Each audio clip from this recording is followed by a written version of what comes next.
Mes chers compatriotes, demain, 4 avril 2018, nous célébrons le 58e anniversaire de l'accession de notre pays à la souveraineté internationale. Le 4 avril, moment solennel de communion et d'introspection, nous rassemble en tant que nation unie par l'histoire et un destin commun. Il nous rappelle le souvenir de générations qui, avant nous, n'ont connu que les souffrances de la domination coloniale. Le 4 avril est aussi un exercice de mémoire, en hommage à nos héros et héroïnes, célèbres ou anonymes, qui ont payé de leur personne la résistance à la colonisation. Cette fête est enfin celle de la liberté, de l'armée et de la jeunesse. Elle nous exhorte à transcender le passif du passé et exalte notre détermination à édifier une nation prospère pour conforter notre destin de peuple libre. À toutes et à tous, mes chers compatriotes, j'adresse mes chaleureuses félicitations. Je salue avec respect et affection nos anciens combattants. Merci, chers anciens combattants, pour votre contribution à la défense du monde libre et à la réalisation du droit de notre peuple à disposer de lui-même. Le souvenir de vos sacrifices restera immortel dans notre mémoire collective. Ce soir, j'ai une pensée particulière pour tous les membres des forces de défense et de sécurité tombés sur le chemin du devoir, dont les victimes du crash d'hélicoptère le 14 mars dernier à Missirah. Aux braves citoyens qui ont apporté les premiers secours dans un acte d'humanité héroïque, je redis la reconnaissance de la nation. Pour magnifier leur bel exemple de civisme, j'ai décidé de les honorer d'une distinction nationale et de les convier comme invités d'honneur au défilé de cette année. À vous, officiers, sous-officiers et militaires du rang, je réitère mon soutien et ma confiance. Dans un contexte de menaces exacerbées, nous sommes fiers que nos forces de défense et de sécurité restent mobilisées avec un courage et un dévouement patriotique au service de la nation, de l'Afrique et de la communauté internationale. Voilà pourquoi je me réjouis que le thème du défilé de cette année porte sur la contribution des forces de défense et de sécurité à la paix et à la sécurité internationale. En effet, au soutien de notre diplomatie de paix, notre pays est aujourd'hui le premier contributeur de troupes de la CEDEAO et le 7e des Nations Unies, avec près de 4000 soldats, hommes et femmes, aujourd'hui déployés dans 6 théâtres d'opération. Dans l'accomplissement de leurs missions internes ou étrangères, nos djambars continuent de faire honneur à l'idéal armée-nation et à leur devise « On nous tue, on ne nous déshonore pas ». Comme je l'ai indiqué à la cérémonie de baptême du patrouilleur Fouladou, je poursuivrai les efforts d'équipement et d'amélioration des conditions d'existence de nos forces de défense et de sécurité, afin qu'elles soient toujours prêtes à l'appel du devoir. Quant à vous, jeunes du Sénégal, je suis sûr que vous marquerez encore de votre vitalité créative la fête de demain, alors que nos lions, partie intégrante de notre jeunesse, sont sur le chemin de Russie 2018.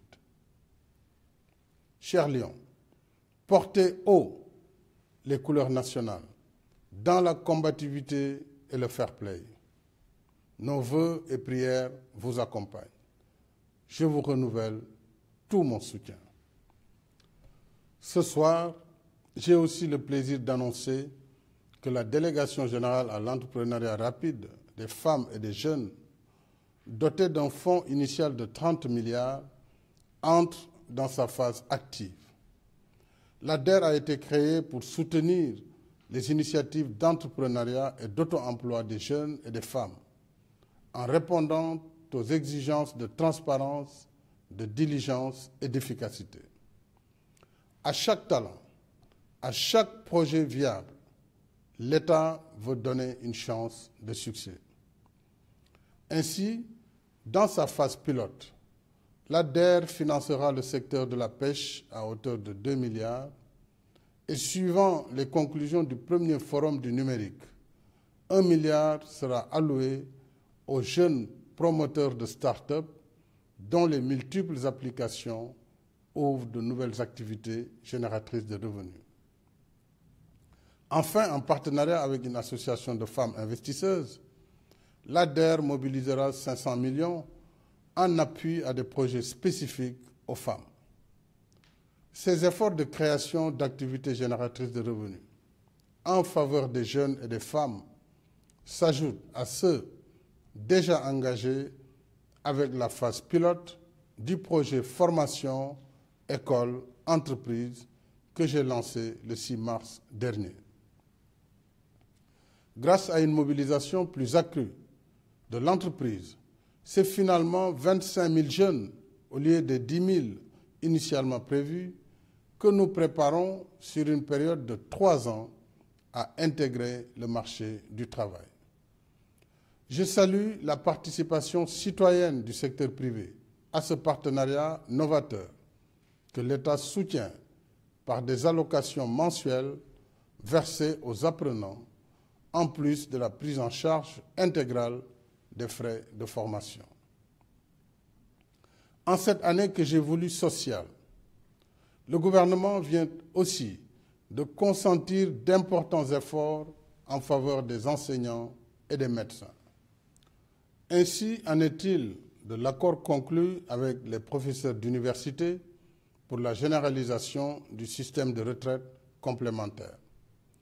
Dans le même esprit, j'ai décidé de la revalorisation de l'indemnité de logement allouée à tous les enseignants du pays, de 60 000 francs à 85 000 francs CFA, soit une augmentation de 25 000, dont 15 000 payables à compter du 1er octobre 2018 et 10 000 à compter du 1er janvier 2019. De même, le traitement des professeurs et maîtres contractuels sera revalorisé à hauteur de 10 000 francs CFA.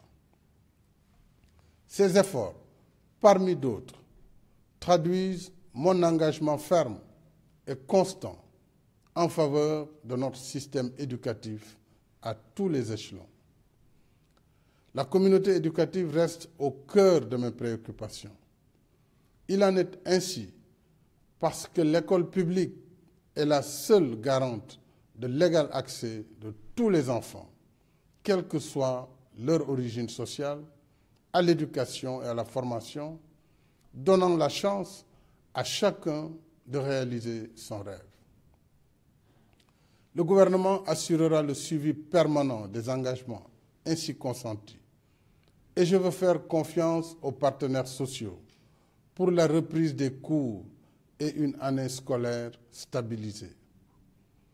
S'agissant du secteur de la santé, l'État a également consenti un important effort portant notamment sur la création d'une indemnité de représentation médicale et le relèvement de l'âge de départ à la retraite de 60 à 65 ans pour les médecins.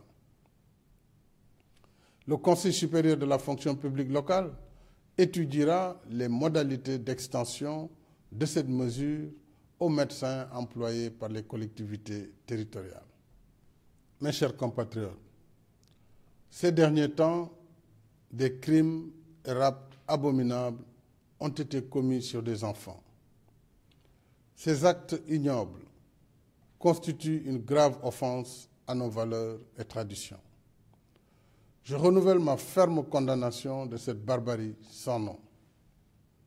Les services de l'État restent mobilisés pour que les auteurs et complices de ces crimes abjects soient retrouvés et traduits devant la justice.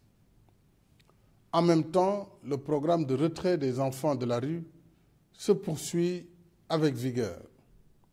Il en est de même des efforts de sécurisation du territoire national. Ainsi, 16 commissariats de police seront construits en 2018-2019, dont 2 à Rufisque et les autres à Hann Mariste, Thiaroye, Keur Massar, Zac Mbao, Parcelles Assainies, Yeumbeul, Diamaguène, Sicap Mbao, Nioro du Rip, Koungheul, Bignona, Vélingara, Kanel et Touba. Le programme de modernisation des moyens opérationnels de la brigade d'intervention polyvalente et de la police technique et scientifique sera renforcé, y compris par l'installation de vidéosurveillance à Dakar et dans la banlieue. 10 nouvelles brigades de gendarmerie seront construites et 3800 élèves officiers et élèves gendarmes recrutés sur 3 ans. Enfin, 20 nouvelles casernes de sapeurs-pompiers seront érigées dans 11 départements pour une meilleure protection de proximité. Mais au-delà de l'action publique qui incombe à l'État, tous ensemble, parents, familles et communautés, nous devons assumer nos propres responsabilités de vigilance et de protection de nos enfants. Mes chers compatriotes, la liberté et l'indépendance que nous célébrons demain ont un prix. Les nations les plus libres et les plus indépendantes sont celles qui construisent leur autonomie et maîtrisent leur destin par leur propre dynamique interne. En héritant d'une indépendance que nos anciens ont revendiquée à leurs risques et périls, nous sommes redevables d'un legs que nous devons transmettre aux générations futures. Notre devoir, c'est de consolider l'indépendance par le développement qui la nourrit et l'entretient. Autrement, elle devient un rêve de liberté plus désincarné que pleinement vécu et assumé. Nous avons par conséquent la responsabilité de léguer aux générations futures un pays libéré du besoin par un effort individuel et collectif sur nous-mêmes. C'est ce qui me motive, avec le gouvernement, à rester dans le temps du travail et de l'action, en écoutant battre tout le cœur du Sénégal, le cœur de nos villes et de nos campagnes, afin de poursuivre sans relâche la réalisation de notre objectif commun.